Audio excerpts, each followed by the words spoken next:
Даже страшно становится от того, насколько часто происходят подобные ситуации. Досмотрите это видео до конца, и вы узнаете то, что вас шокирует. Подписывайтесь на наши обновления и точно будете в курсе всего самого актуального. Сотрудники милиции город Бустон проводят следственное мероприятие по факту смерти 3-летнего ребенка. Он был жестоко избит опекуном за то, что сходил под себя, сообщил руководитель пресс-центра УМВД по Сагдийской области Акбар Шарифи. Инцидент случился в сентябре текущего года. По подозрению в совершении этого преступления задержан 25-летний Шахбоз Хусейнов, житель Истаравшана, проживающий временно в Бустоне. По словам источника, он являлся временным опекуном мальчика по устному договору с его матерью. Он взял опекунство над 3 детьми возрастом 9, 7 и 3 лет, женщины, которая находилась в трудовой миграции. За детьми ранее смотрела няня, но спустя пару месяцев она сообщила матери, что больше не может смотреть за ними.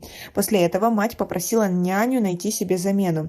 В итоге няня связала мать детей с Хусейновым, который согласился смотреть за детьми за 2000 самани в месяц, пояснил источник. Акбар Шарифи подчеркнул, что после устного договора с матерью дети жили вместе с семьей подозреваемого в его съемной квартире в Бустоне. У него самого 4 детей. 3-летний мальчик испорожнился в штаны, за что был избит жестокостью. От полученных травм он умер. Опекун отвез его в больницу, но было уже поздно. Экспертиза установила, что у ребенка на теле было 98 различных кровоподтеков и ссадин, а также ожоги, сообщил Шарифи. В отношении задержанного возбуждено уголовное дело по статье 110 «Умышленное причинение тяжкого вреда здоровью, повлекшее за собой смерть несовершеннолетнего». По этой статье ему грозит лишение свободы на срок от 12 до 15 лет. Как вы относитесь к такой ситуации, в особенности учитывая то, что у этого человека своих 4 детей? И как теперь матери, которая оставила своих детей на чужого человека, и теперь нужно будет хоронить своего сына? Следственными органами Следственного комитета России по Санкт-Петербургу возбуждено уголовное дело по признакам преступлений, предусмотренных статьей 126 и 162 Уголовного кодекса Российской Федерации «Похищение человека, разбой» в отношении 4 таджикистанцев.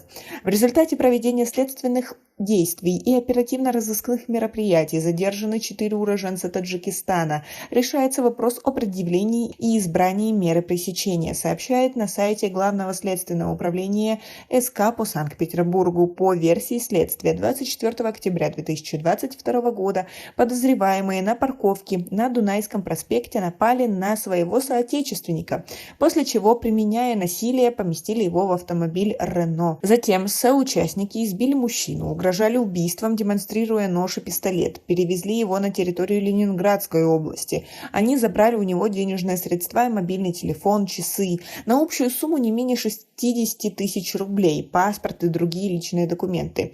Еще 3,5 тысячи рублей злоумышленники перевели на свой счет с похищенного у него мобильного телефона. Кроме того, они потребовали передать им 6 миллионов рублей, угрожая распространением данных заведомо ложных сведений, говорится в сообщении. Под данным, потерпевший, опасаясь реальности осуществления угроз, сообщил о наличии у него денежных средств в размере 800 тысяч рублей. После этого подозреваемые доставили мужчину к одному из домов по 10-й Красноармейской улице, где он смог под предлогом того, что должен забрать деньги, убежал и скрылся от похитивших его лиц, отмечается в сообщении. Также отметили, что в ходе проведения ряда обысков изъяты предметы и документы, имеющие значение для уголовного дела. Как вам такое в отношении своего же соотечественника? Как вы думаете, почему они это сделали? Свои ответы напишите нам, пожалуйста, в комментарии. У нас пока на этом все. Оцените наше видео подпиской и лайком. До скорой встречи.